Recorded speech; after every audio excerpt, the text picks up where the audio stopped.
का 400 के ये 4 हटाकर वो 0 लगा दीजिए, बस ये 0 पे नजर आएंगे आपकी। सब सर बन जाएंगे, 400 पार बोल रहे हैं, वो बन जाएंगे, क्योंकि उनके अलावा कोई नेता नहीं है जो पीएम बन सकता है। दिनेश लाल यादव जो है कहीं ना कहीं बैकफुट पे जाएंगे बीजेपी। सुना ए चाचा चाची, सुना ए भैया, करी हाथ जोड़ी राउर पड़ी ला पैया, सीधे कमल के बटन दबावे के बा, आजमगढ़ जिलावा बचावे के बा, भैया निरहुआ के जितावे के बा। जिन जातियों का कोई नेता नहीं है उनमें थोड़ा जातिवाद कम है, लेकिन जिन जातियों का नेता है उनमें जातिवाद आज भी है। चढ़ बढ़ के हल्ला बोल रहा है। मोदी जी काम नहीं किए हैं, लेकिन उनके विपक्ष में कोई नेता नहीं है, बस यही जान लीजिए। बीजेपी वाले कहीं गुंडई से कहीं दलंगई से चुनाव को जीतने की प्रयास करते हैं। मोदी के अलावा कोई प्रधानमंत्री नहीं बन सकता। और रह गई बात आजमगढ़ की, तो आजमगढ़ से दिनेश लाल यादव निरहुआ ही सांसद बनेंगे। तुम्हारी फाइलों में गांव का मौसम गुलाबी है, मगर ये आंकड़े झूठे और दावे किताबी हैं। इस तरह से पेपर लीक हुआ है, एक स्टूडेंट होते के नाते मैं उसके दर्द को समझ रहा हूँ। ये सरकार में बेरोजगारी का ग्राफ लगातार बढ़ता गया और ये आंकड़े तो करते रह गए कि हम 2.5 करोड़ नौकरी देते गए, लेकिन ये आंकड़े झूठे थे।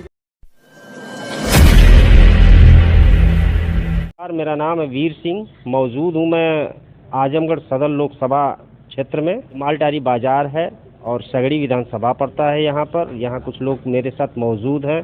जानने की कोशिश करेंगे कि यहाँ के आने वाले 2024 के चुनाव में किसको सांसद चुनेंगे और किसे प्रधानमंत्री बनाएंगे। और भी बात कुछ मुद्दों पर होगी, देखते हैं जनता की क्या राय मिलती है। तो आइए एक बार उन लोगों से बात करते हैं। क्या नाम है सर? मेरा नाम प्रवीण कुमार है और मैं यहीं मालटारी का रहने वाला हूँ, जो कि हमारी लोकसभा सीट सदर में आती है। क्या लगता है कि प्रधानमंत्री के 10 साल के काम को आप किस तरीके से देखते हैं? देखिए, प्रधानमंत्री जी का जो काम हुआ है, काम तो बहुत सारे हैं जो दिखावे में चल रहे हैं इस समय, लेकिन जो धरातल पे देखा जाए तो काम कहीं नज़र नहीं आ रहा है। क्योंकि जनता जो है विरोध इतना तेज कर रही है कि अब की आने वाले चुनाव में कहीं ना कहीं इनका जो है कि पलड़ा एकदम नीचे चला जाएगा। जो ये चिल्ला रहे हैं कि मैं 400 पार 400 पार, इनका 400 के हटा दीजिए, 4 हटाकर वो 0 लगा दीजिए, बस ये 0 पे नज़र आएंगे अब की बार। यहाँ क्या लगता है आजमगढ़ की क्या स्थिति है? आजमगढ़ की स्थिति देखिए बहुत अच्छी है, इस समय चल रही है। यहाँ लड़ाई त्रिकोणी है और चुनाव जो है कि कहीं ना कहीं जनता अपने पक्ष में अपने विचार से रखेगी, तो ये जनता निर्णय ले रही है। कहीं ना कहीं बीजेपी अब की बैक फुट पे जाएगी और यहाँ से पक्का है कि दिनेश लाल यादव जो है वो कहीं ना कहीं बैक फुट पे जाएंगे बीजेपी सरकार। क्या राय है आपकी सर? नमस्कार सर, मेरा नाम संदीप निषाद है। अच्छा जी सर, पूछिए।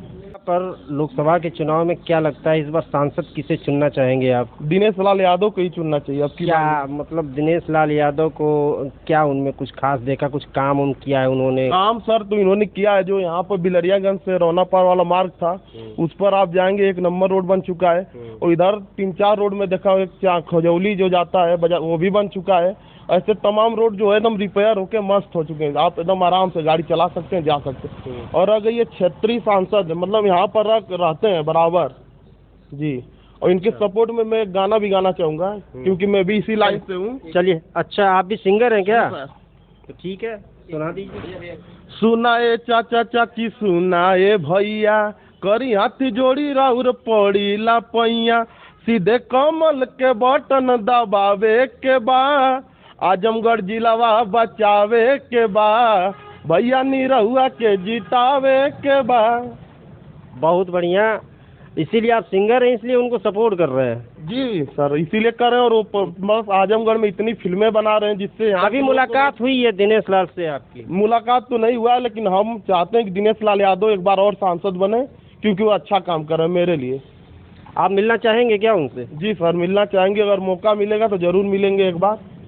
चलिए, आपकी क्या राय है सर? देखिए, हमारा नाम अमरनाथ यादव है। आगे आ जाइए। मैं किसी दल का आदमी नहीं हूँ, मैं पेशे से एक राजनीतिक विशेषज्ञ हूँ। राजनीतिक विशेषज्ञ मतलब कहाँ की राजनीति? ये राष्ट्रीय स्तर की या लोकल स्तर की? देखिए, मेरा राजनीतिक पेशा है और राजनीतिक विशेषज्ञ जो होते हैं वो किसी पार्टी के नहीं होते हैं। अच्छा, वो किसी दल में नहीं होते हैं। तो करते क्या है आप? हम करते तो हैं, पेशे से एक राजनीति करते हैं। हमारा दिन भर यही काम है। सुबह से उठना, शाम दोपहर हम हमेशा राजनीति करते हैं और मेरा यही पेशा है। क्या लगता है प्रधानमंत्री के 10 साल के काम को आप कितना कारगर देखते हैं, कितना बढ़िया उन्होंने काम किया है? देखिए, ऐसा है, कोई भी प्रधानमंत्री बनेगा हमारे देश का अच्छा ही करेगा। माननीय मोदी जी भी काम कुछ अच्छे किए हैं, ऐसी बात नहीं है। और यहाँ जहाँ तक आपका सवाल है, तो उत्तर प्रदेश में आज जात पे चुनाव होता है। यहाँ काम कोई भी पार्टी करे, चाहे कोई भी दल हो, सपा हो या बसपा हो या भारतीय जनता पार्टी हो, यहाँ जातिगत मुद्दा एक फैक्टर है। जिन जातियों का कोई नेता नहीं है उनमें थोड़ा जातिवाद कम है, लेकिन जिन जातियों का नेता है उनमें जातिवाद आज भी है। चढ़ बढ़ के हल्ला बोल रहा है। तो क्या लगता है आजमगढ़ ये लोकसभा सीट है, यहाँ कौन जीत सकता है इस बार? देखिए, हमारे हिसाब से आजमगढ़ का जहाँ तक आप लड़ाई बता रहे हैं, तो आजमगढ़ में भारतीय जनता पार्टी और समाजवादी पार्टी में लड़ाई रहेगी इस बार। क्योंकि पिछली बार जब बाई इलेक्शन हुआ था यहाँ का, तो 8-9 हज़ार वोट का यहाँ हार जीत हुई थी। उसमें कुछ मुस्लिम वोट बटे थे। इस बार क्या है कि मुस्लिम कैंडिडेट तो है नहीं बीएसपी से, कोई राजभर यहाँ से लड़ रहे हैं, भीम राजभर। तो यहाँ का लड़ाई जो है दिनेश लाल यादव और धर्मेंद्र के बीच में रहेगा हमारे हिसाब से। क्या लगता है यहाँ निकल किसकी सीट सकती है, कौन जीत सकता है? देखिए, 25-50 हज़ार वोट की हार जीत होगी, यही दोनों में से कोई भी जीत सकता है जो मैं बता रहा हूँ। बाकी की सीटों का मैं बता दूँ तो भाजपा यहाँ 20 रहेगी हमारे हिसाब से। अच्छा, ये आपने कहा जातिगत समीकरण है, यहाँ पे जातिगत वोट है, तो इस बार मुसलमान कहाँ वोट करेगा? क्योंकि पिछली बार गुड्डू जमाली बीएसपी से थे, तो उन्होंने काफ़ी वोट बैंक जो है बसपा में डाइवर्ट किया। अब इस बार की क्या कंडीशन होगी? आखिर ये बढ़त तो फिर जो है समाजवादी को कहीं न कहीं लाभ दे जाएगा। देखिए, भारतीय जनता पार्टी के अपोजिशन में, विपक्ष में मुसलमान वोटर जो है वो इस बार सपा में वोट करेगा और इसीलिए थोड़ा मार्जिन बढ़ चढ़ के रहेगी। यहाँ का 25-50 हज़ार वोट की हार जीत होगी। अच्छा, लगता है आपको मोदी जी ने बहुत अच्छा काम किया है, उनको दोबारा प्रधानमंत्री बनाया जाए? मोदी जी काम नहीं किए हैं, लेकिन उनके विपक्ष में कोई नेता नहीं है, बस यही जान लीजिए। उनका टक्कर कोई नहीं ले पा रहा है। राहुल गांधी भारत जोड़ो नई यात्रा निकाल रहे हैं, पूरे देश को जोड़ने का काम कर रहे हैं। अभी उन्होंने यात्रा निकाली थी, आम जनता से रूबरू हुए, मुलाकात की, उन्होंने यहाँ के लोगों की चीज़ों को समझने की कोशिश की है। तो आपको नहीं लगता कि राहुल गांधी भी उनको टक्कर दे सकते हैं? टक्कर देने की बात नहीं है। इस बार का जो लोकसभा चुनाव हो रहा है, इसके बाद वाला जो चुनाव होगा उसमें बहुत तगड़ी लड़ाई रहेगी। इस बार हमको लग रहा है लड़ाई नहीं है। अच्छा। इस बार, हाँ, इस बार के लोकसभा में। क्या राय है सर आपकी? देखिए, लड़ाई तो पूरी तरह से रहेगी, क्योंकि हर पार्टी, हर दल, जितने भी राज्य हैं, अपना अपना दल, अपनी अपनी पार्टी, वो कहीं न कहीं बीजेपी से एकदम हताश हो गई है। जैसे जनता हताश हो गई, उस तरह पार्टी के जो भी नेता हैं, बड़े बड़े लीडर हैं, वो सब हताश हो गए हैं। बस फर्क यही है कि बीजेपी वाले कहीं गुंडई से, कहीं दलंगई से चुनाव को जीतने की प्रयास करते हैं, जिससे जनता बड़ी मजबूर होकर वोट तो करती है, लेकिन उनकी दबंगई से वो कहीं ना कहीं, वो चालबाजी से जनता जो है कि त्रस्त हो जाती है और बीजेपी वाले जीत जाते हैं। यह सबसे बड़ा फैक्ट है, जो कि चुनाव में बीजेपी का जो दावा है, यह सबसे बड़ा फैक्ट होता है कि वो चैलेंज करते हैं और उस चैलेंज को वह पूरी तरह से जाहिर कर देते हैं कहीं ना कहीं। ये उनकी चाल है, उनकी रणनीति के तहत ही वो अपना जो है कि जनता को गुमराह करके वो जीत जाते हैं। तो इस तरह से अब की बार कहीं ना कहीं जनता बहुत ज़्यादा इनसे हताश और निराश है। तो अब की असंभव है, कहीं ना कहीं बहुत ज़्यादा मार्जिन रहेगी इस समय बीजेपी। क्या लगता है सर? एकदम सर बन जाएंगे, 400 पार बोल रहे हैं, वो बन जाएंगे। उनके अलावा कोई नेता नहीं जो पीएम बन सकते। जो भी नेता है सिर्फ राज्य स्तर पे है, जो समाजवादी पार्टी हुई, आरजेडी पार्टी हुई, ये सब राज्य स्तर तक ही सीमित है। लेकिन ये जो भाजपा का पार्टी है वो पूरे देश में फैला हुआ है, इसलिए मोदी के अलावा कोई प्रधानमंत्री नहीं बन सकता है। और रह गई बात आजमगढ़ की, तो आजमगढ़ से दिनेश लाल यादव निरहुआ ही सांसद बनेंगे, 101% दावा है मेरा। अच्छा, हाँ, बन जाएंगे, क्योंकि मैं देख रहा हूँ, जहाँ तक कि मैं जहाँ भी जा रहा हूँ तो आप एक कलाकार होने के नाते उनको सपोर्ट कर रहे हैं कि आम पब्लिक की तरह, या उनका काम अच्छा लग रहा है? मुझे उनका काम भी अच्छा लग रहा हूँ। मैं कलाकार होने के नाते भी उनका मैं सपोर्ट कर रहा हूँ, क्योंकि उनके आने से आजमगढ़ में 1.5 साल में 15 फिल्में बनी, क्योंकि यहाँ के लोगों को भी तो रोजगार मिला, 15 फिल्में बनी। तो इसलिए मैं चाह रहा हूँ कि दिनेश लाल यादव ही सांसद बने यहाँ के। अच्छा जी, लेकिन बस एक अफसोस है कि आज तक दिनेश लाल यादव से आपकी मुलाकात नहीं हो पाई।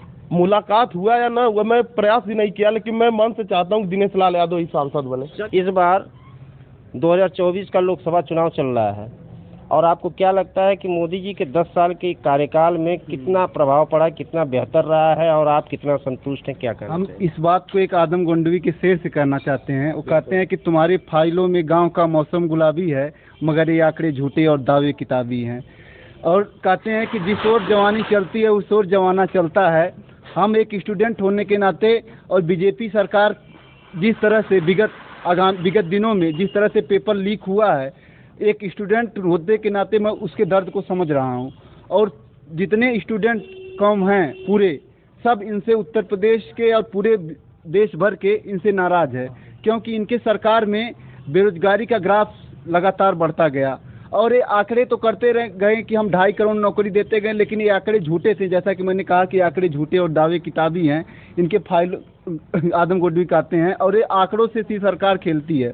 और जैसा कि इस आजमगढ़ लोकसभा चुनाव की बात करें तो इस लोकसभा सीट में धर्मेंद्र यादव पूरी तरह से जीत रहे हैं, क्योंकि धर्मेंद्र यादव, मैं इलाहाबाद यूनिवर्सिटी का छात्र हूं और यहाँ से मालटारी श्री गांधी पीजी कॉलेज से मैं बीएड करता हूं और मैं इलाहाबाद, और धर्मेंद्र यादव इलाहाबाद यूनिवर्सिटी से अध्यक्ष पद रह चुके हैं और वह एक पढ़े लिखे योग्य और सुयोग्य नेता हैं।